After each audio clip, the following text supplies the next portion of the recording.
আল্লাহ, আমার সাথে যাকে দেখলে তুমি খুশি হবা, আমার সাথে যাকে দেখলে তুমি রব হিসেবে খুশি হবা, আল্লাহ তুমি আমাকে তাকে দান করো।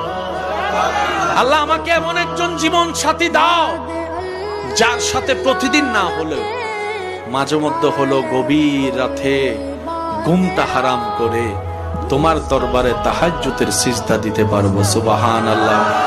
আল্লাহ আমার জীবনে এমন একজন নিয়ামত দাও যে ব্যক্তিটা আমার জীবনে আসলে আমার ভাঙ্গা ঘরটাও শান্তিতে রূপান্তর হয়ে যাবে। আল্লাহ আমার জীবনে এমন একজন সাথী দাও যেই সাথীর পেট থেকে, যার মাধ্যম থেকে আল্লাহ তোমার প্রিয় বান্দা আও ওয়ালাদিন সালিহিন ইয়াদউ লাহু এমন সন্তান দুনিয়াতে আসবে, এমন নেককার জীবন পার্টনার আমাকে দাও। বলেন সুবহানাল্লাহ।